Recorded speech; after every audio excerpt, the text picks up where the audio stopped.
কান্দিতে শান্তনু সিনহা বিশ্বাসের white house পৈতৃক ভিটাতে পেল্লাই বাড়ি হাঁকিয়েছেন কালীঘাটের প্রাক্তন ওসি, আপাতত যিনি ইডির হেফাজতে।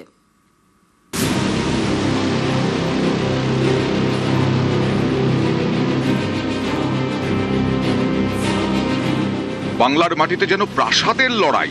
তৃণমূল নেতাদের বাড়ি বড় নাকি পুলিশের? মুর্শিদাবাদের কান্দির এই বাড়ি এ তো বাড়ি নয়, যেন প্রাসাদ, হোয়াইট হাউসও বলা চলে। কান্দির এই হোয়াইট হাউসের মালিক কলকাতা পুলিশের ডেপুটি কমিশনার শান্তনু সিনহা বিশ্বাস। জমি প্রতারণা মামলায় যাকে গ্রেফতার করেছে ইডি, এ সৃষ্টি তাঁরই।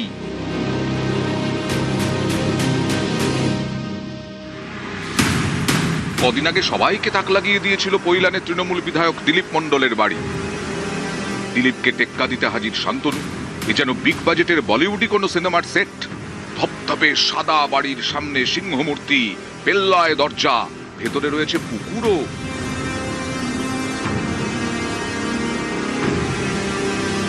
ছিলেন ওসি, তারপর ডিসি। সেই শান্তনু সিনহা বিশ্বাসের পৈতৃক ভিটে কান্দি পুরসভার ৮ নম্বর ওয়ার্ডের জেমো বিশ্বাস পাড়াতে।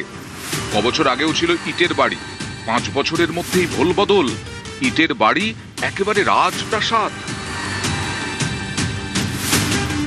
নেই তো আজ মোটামুটি 1 সপ্তাহ কি 2 সপ্তাহ মতো হয়ে গেল এমন নেই।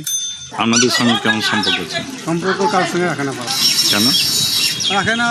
রাত্রিবেলায় আসে, অথবা আবার রাত্রিবেলায় চলে যায়। যে কদিন থাকে পাড়াতে কার সঙ্গে মেশে না, কিছু না। অনেকদিন দিয়ে কাজ, 5-6 বছর কাজ করছে। কে করাচ্ছিল কাজটা? শান্তনু করেছিল। বাবুদের ব্যাপার, বাইরে থেকে টাকা বাকা আসছি, এই তো পয়সা তো হবেই। না না, আমাদের কিছু দেখে না। ইডি সূত্রে খবর, কান্দির এই পৈতৃক বাড়ি সংস্কারের জন্য ঠিকাদার দাউদ শেখকে দায়িত্ব দিয়েছিলেন শান্তনু। দাউদ শেখকেও তলব করে ইডি। ইডির দাবি, দাউদের অ্যাকাউন্ট থেকে 2.5 কোটি টাকা শান্তনুর অ্যাকাউন্টে ট্রান্সফার করা হয়েছিল। দাউদের যদিও দাবি তিনি এসবে জড়িত নন। না, আমি কোথায় পাবো 2.5 কোটি টাকা? আমি দুবোই, বাবার সঙ্গে আমার কি সম্পর্ক আছে তোকে দেবো? আমি যেটা চেয়েছিলাম 2বার কাজ করে সে পেমেন্টটা আমাকে দিয়েছে। এগুলো না, এগুলো ভুলভাল ছড়াইছে, এগুলো আমি বলতে পারবো না। এগুলা আমি টাকা পয়সা কারোর সাথে জড়িত থাকি। প্রাসাদের মতো এই বাড়িতেই থাকেন শান্তনু সিনহা বিশ্বাসের বোন গৌরী সিনহা বিশ্বাস।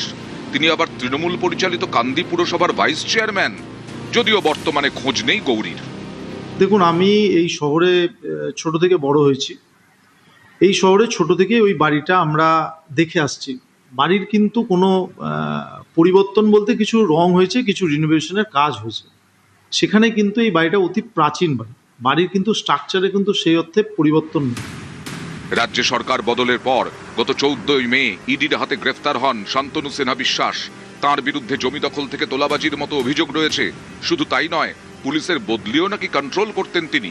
শান্তনুর দোতলা বাড়ি রয়েছে বালিগঞ্জ ফার্ন রোডে। তবে কি দুর্নীতির টাকাতেই এত রমরমা শান্তনু সিনহা বিশ্বাসের? উঠছে প্রশ্ন। কান্দি থেকে ক্যামেরায় রাকিবুল ইসলামের সঙ্গে প্রণব বন্দ্যোপাধ্যায়, নিউজ 18 বাংলা।